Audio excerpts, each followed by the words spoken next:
All right, we're back with Steve Harris, the lead singer, the front man for Hillbilly Vegas. Welcome, Steve. How are you?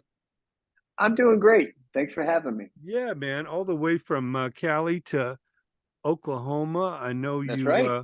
you love your heartland there, but you've spent I many do. times in Cali and probably I was most of the 50 born. states. I was born in Los Angeles, Oh, wow. Which part? What part of town? Buena Park, Okay. Down there towards Disneyland, down there towards OC. Disney, towards Anaheim, Yeah. Knott's Berry Farm, all that area over there. Yeah, Yeah, man, it is it's an amazing place, but I love traveling around. I grew up all across the country and in Texas and Colorado and Ohio and sure. all that stuff, Washington State. But now how long has Hillbilly Vegas been together? When did you form it? What year was that? Um, 2010 is Okay. when we really started going, Okay. and we're kind of the opposite of everybody else. We were big into the music scene when we were younger, and we all pretty much quit to raise our families. And then once our families were older and raised our kids and everything, we kind of got back into it first for fun, and then it kind of took off. I always tell people it's like that Disney movie, The Rookie. We took some years off and found out our fastball was better when we came back than it was when we were younger, and it's worked out. Well, that's incredible. Like they say, a great wine ages and there's something about experience that definitely Sure. means a lot. We were talking earlier about people like Paul Rogers, the great singer from Bad Company and Free, and I swear his voice is better than it was 50 years ago. and Well, and you I'm sorry to interrupt you, but I will yeah. tell you just so you know about our band. Our producer and keyboardist Geraldo Dominelli. Uh, he he has toured with Paul as Paul's guitarist over the years, and he's a member of our band as well. So we kind of have a connection to Paul, who is, by the way, my favorite singer in the whole world. And so Geraldo has played with Loverboy over the years, going back to like '88. He's been one of their keyboard players, touring keyboard players for 30 plus years, and also a lead guitarist for Paul as well. And so Geraldo's a great friend of ours. He started producing our records the last couple of years, and joined the band. And so he'll be out on the road with us. Well, that is fantastic. Yeah, I mean, as we say, the 70s, I always say was my favorite decade. Yeah. Coming out of the 60s, you had the protests and the folk and the flower power and the Mm-hmm. British invasion, all that. But the 70s, man, it seemed like all the artists were just really encouraged to be themselves. It wasn't this corporate thing when MTV came out and the labels were telling, well, you need to look like these guys, you need to sound like those people. And everybody was different, everybody stood out, and you had the advent of freeform FM radio. So coming out of the hard, cold confines of top 40 radio, now all of a sudden, man, DJs were not only playing, deep tracks, they were playing what they wanted when they wanted to.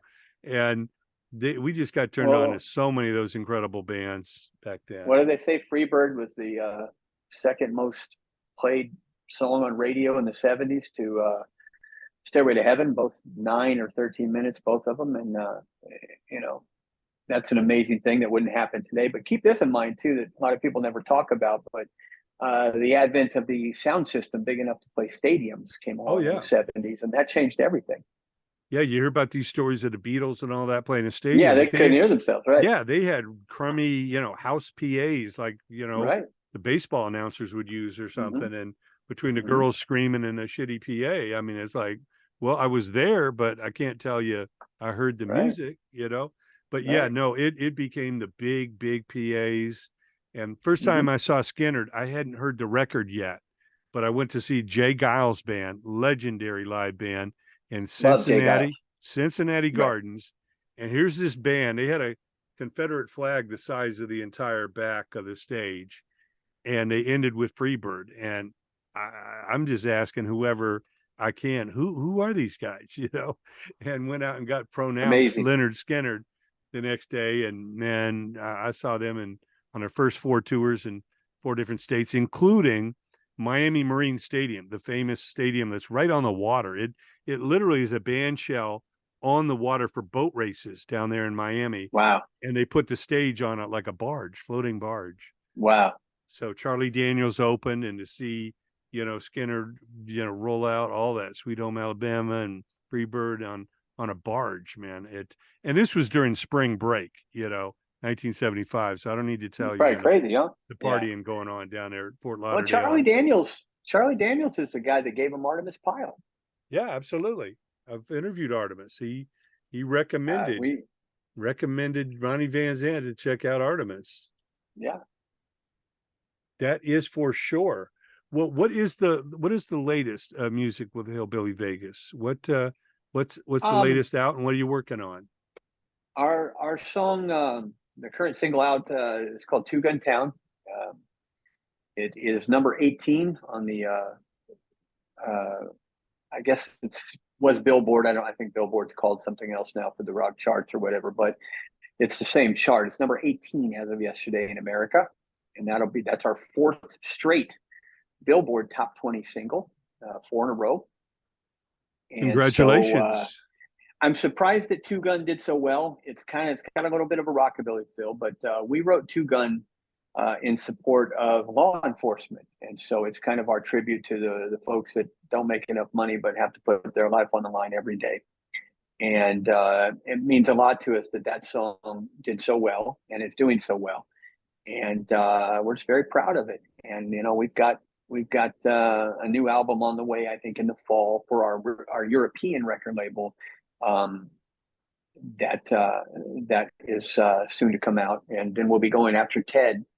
We'll be going over to Europe and doing some touring with. I can't disclose who yet because paperwork isn't done yet, but a pretty big act over there. And so we'll continue right on with what we're doing this summer over in Europe. Yeah, and I know, like you say, the Europeans have a lot of love, man, for the Southern They do. music and the heartland of America, the blues, the rock, the country, all that. And the one thing about Europe is once they love you, they stick with you. They're very loyal. It's not like, what's your latest hit and all that.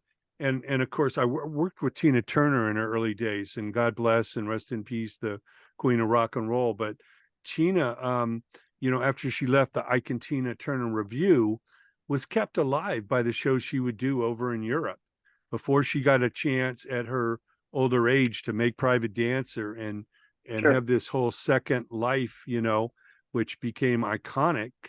It was the European fans that once they loved Tina from the early days, please come on down. And you might not be playing arenas, but they were very, very loyal. And I got to say, they kept her alive and the rent paid. When America, she was considered a has been and a no name. I mean, even the Chitlin circuit wouldn't book her without Ike. So it's really a great continent over there to appreciate all the love for American music. Well, it's a real throwback, and nobody loves America more than we do. But let me tell you something: American music fans can learn a few things about the folks overseas. They're amazing, and they still want to hold a physical copy of your album in their hand, whether it be vinyl or CD.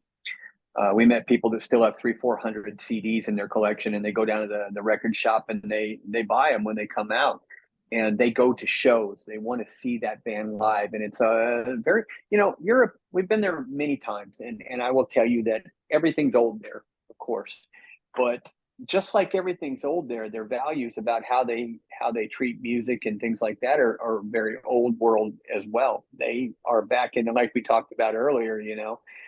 They get the album, they become a fan, and then they can't wait to see you live. And then when you play live for them, if they like you, man, it was just an amazing time we had last winter, back in the winter time when we were in Europe. And I can't wait to go back. It's amazing over there. And the folks at Conquest Music, which is part of Sony, um, they have been absolutely just the best to us and what they're trying to do for us over there. And that all started with our management here, Denny Sanders, who's amazing. And and we just are very fortunate to have such good people working with us right now.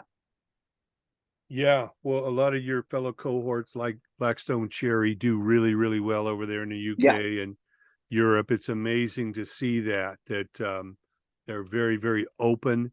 It's less about just a rigid radio type thing and more like the feel, man. If they love where you're coming from, like you say, you got a fan for life, you know, and they come see yeah, you. Next time you come back, they're inviting all their friends and family. Like, oh man, that's right. you gotta see these guys. And it's great, you know, a nod to our motherland over there. We're a very young Mhm. country here. You go over to Yeah, Europe and you see some of these fountains and buildings like thousands of years old. It's like, I wow, know. you know. And the first time I was in Rome, I was just shocked at how old everything was, and how amazing it was. And listen, I was so glad to get back to my wide roomy lanes on the highway in America, and the convenience stores every corner and things like that. But to visit, there's nothing like it. It gives you a sense of history, like where we came from. And really everybody in Right. America is an immigrant. I mean, we I Sure. don't care who you are, your family came from somebody else, somewhere else other than here. You know, go back a couple, Right. 2, 3 generations, you know. You know, it might be Irish, German, you know, French, whatever, you know. But yeah, it's a great place to visit. Well, we can't encourage everyone enough to go online, check out Hillbilly Vegas. Of course, you got to get your tickets quick for the Ted Nugent final farewell. It is Yeah. adios, mofo, and you're going to be a mofo if you miss out on this one. And get there early because Mr. Steve Harris here is ready to rock your face off, and his cohorts want to holler and say hi after the show and whatever. Steve Yeah. will be resting up for Absolutely. the next gig. But I'll man, be what a there. I'll pleasure be it's there. But been. yeah, Oh yeah. it's been great talking to you, and I appreciate the time and the thought and the laid back of the interview where we could just sit and talk for a while. Sometimes, they tell you, well, you got 10 minutes to cover all this in 10 minutes, and I just really appreciate you. And this has been a lot of fun.